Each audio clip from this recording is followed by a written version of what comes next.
বিসমিল্লাহির রহমানির রহিম। সম্মানিত ভিউয়ার্স, আশা করি অনেকে ভালো আছেন।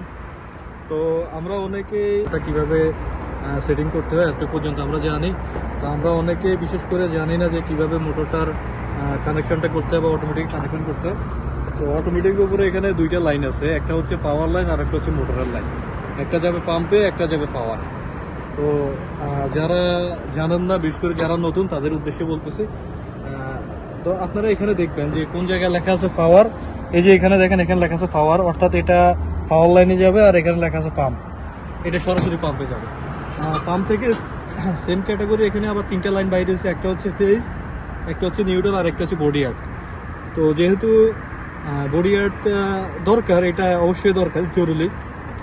তো যেহেতু আমাদের এখানে খুব কমই ব্যবহার হয় 2 কোরের কেবল, তো সেহেতু আমরা বডি আর্থটা আপাতত লাগাবো না।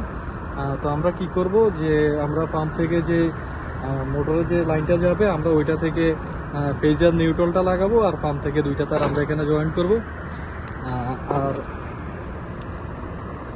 الله أكبر الله أكبر أشهد أن لا إله إلا الله أشهد أن محمدا رسول الله حي على الصلاة حي على الفلاح قد قامت الصلاة قد قامت الصلاة الله أكبر الله أكبر لا إله এখানে إلا الله লাল তারের সাথে এবং নীল তার, অবশ্যই নীল তারের সাথে আমরা লাগাবো। আমরা এখানে কালার মেনটেন করব, লাল তারের সাথে, নীল তারের সাথে। তারপর বাস টেপ, ইলেকট্রিক টেপ অবশ্যই এখানে লাগানো বাধ্যতামূলক।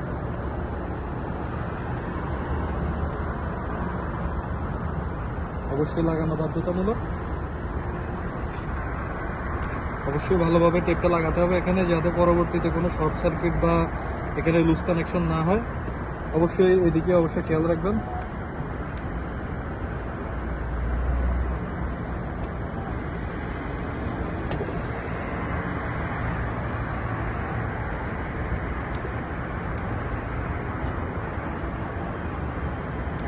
আর এটা হচ্ছে আমাদের পাওয়ার তার, এটা আমরা বাস পাওয়ারে লাগিয়ে দেবো, বাস অটোমেটিক ইনশাআল্লাহ মোটরটা স্টার্ট হবে। ধন্যবাদ।